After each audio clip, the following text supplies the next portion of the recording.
le maire de la ville est millionnaire et sa belle-fille, Carla, a des ennuis. La policière Alana Denison l'a emmenée au poste, où elle lui a dit quelque chose d'étrange avant qu'il ne la relâche rapidement en raison de l'influence du maire, et Alana n'a pas pu chasser ces mots de son esprit. « Pourquoi as-tu fait ça, ma chérie ? Tu peux me parler ?» a dit Alana Denison à l'adolescente assise en face d'elle au poste de police. Après que les voisins l'ont dénoncée pour avoir jeté des pierres sur la fenêtre d'un appartement dans le centre de New York, elle est allée chercher la jeune fille. Aucune raison, a dit Carla en haussant les épaules et en baissant les yeux. Soudain, le maire millionnaire local et le chef de la police sont entrés dans le commissariat. Denison. Laissez partir cette fille immédiatement. Cet homme est venu la chercher, a demandé le chef de police Carlson. Alana a regardé la jeune fille, s'attendant à lire de la joie sur son visage maintenant que son beau-père était venu la chercher dans l'immeuble. Mais au lieu de cela, elle a vu la peur pure dans les yeux de la jeune fille. Elle ne voulait pas y aller avec lui. Mais Alana n'avait pas le choix. Elle a enlevé les menottes de Carla, et la jeune fille lui a serré les mains pendant quelques secondes, en lui murmurant à l'oreille, « Attrape les ailes de l'ange ». « Quoi ?» a répondu Alana en chuchotant, mais il s'agissait peut-être d'un message direct. Chuchote Alana, mais la jeune fille ne pouvait plus répondre parce que le maire s'est approché. « Allez, ma fille. Rentrons à la maison. Je suis désolé qu'il t'ait amené ici. Il devrait savoir que tu es ma fille et que ce genre de choses ne peut pas se produire, » a déclaré le maire Townsend, en frottant son gros ventre et en jetant un regard cinglant à Alana. « Je suis vraiment désolé, M. Townsend. Cela ne se reproduira plus jamais, » a déclaré le chef Carlson alors qu'il sortait du commissariat. Mais avant qu'il ne parte, Carla a jeté un regard suppliant à Alana. Cette nuit-là, Alana n'arrivait pas à dormir. Quelque chose ne tournait pas rond entre cette fille et son beau-père. Elle devait savoir pourquoi Carla avait 10 fois plus peur de partir avec lui que d'aller au commissariat. En fait, lorsqu'ils l'ont emmenée dans la voiture de police, elle semblait plutôt heureuse. C'était étrange. Aucun adolescent ne serait heureux que les flics l'aient attrapé. Le lendemain, Alana a décidé de visiter l'immeuble où Carla avait jeté des pierres. Elle se rendit compte que la jeune fille n'avait visé qu'un appartement en particulier, au 2e étage. C'est encore plus étrange.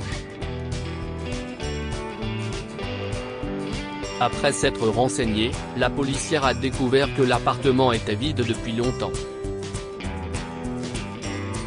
Cependant, une femme âgée qui vivait juste au-dessus de cet appartement a dit à l'agent qu'elle entendait parfois des grincements pendant la nuit.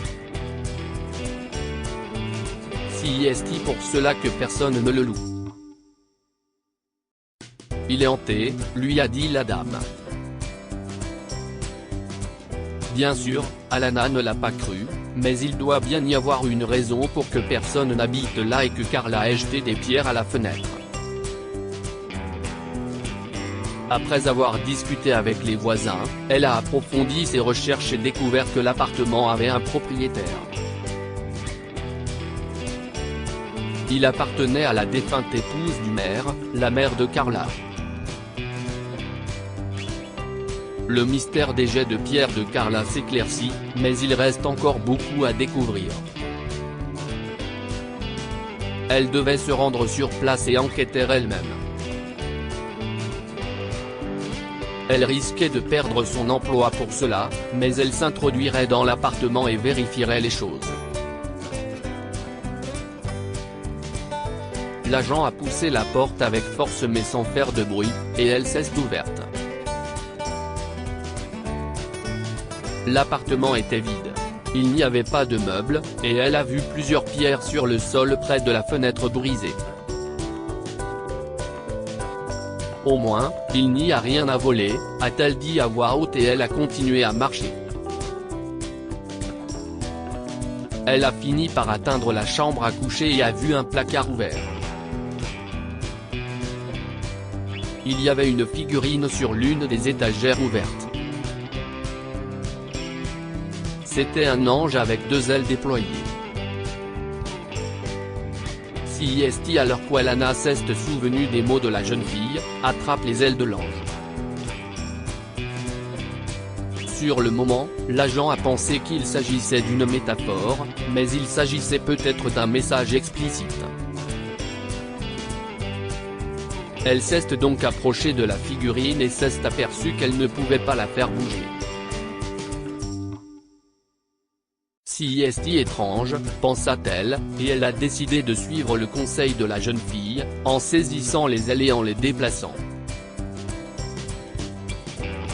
Soudain, les ailes se replièrent et un bruit la fit sursauter. Une porte cachée, juste à côté du placard, s'est ouverte. Et elle a vu quelque chose d'incroyable dans la pièce nouvellement découverte. Elle était remplie d'argent, de lingots d'or et d'armoires. Jésus, a-t-elle murmuré avant de s'interrompre. Le chef de la police devait être mis au courant, car si l'appartement appartenait à la femme décédée du maire, il devait en être le propriétaire actuel. Cet argent pourrait être de l'argent volé à la ville. Je vous ai dit de ne pas vous approcher du maire et de sa belle-fille, Denison, a déclaré le chef de la police lorsqu'Alana a commencé à lui expliquer la situation au téléphone. Je sais. Mais il y a quelque chose que vous devez voir dans l'appartement que la fille a visé avec des pierres. CIST quelque chose qui nous concerne tous, a poursuivi Alana.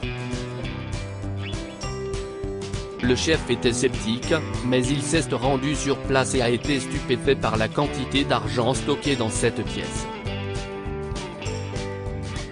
Une enquête approfondie a été menée et on a découvert que le maire avait détourné une grande partie de l'argent de la ville et qu'une partie seulement était cachée dans cet appartement. Le FBI a également été impliqué, et personne ne s'est soucié du fait qu'Alana s'était d'abord introduite dans l'appartement.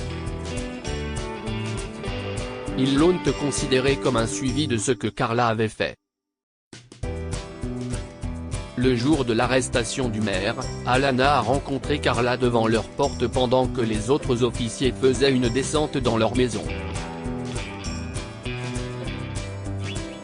Elle pensait que la jeune fille serait heureuse parce qu'elle avait essayé de leur parler de l'argent.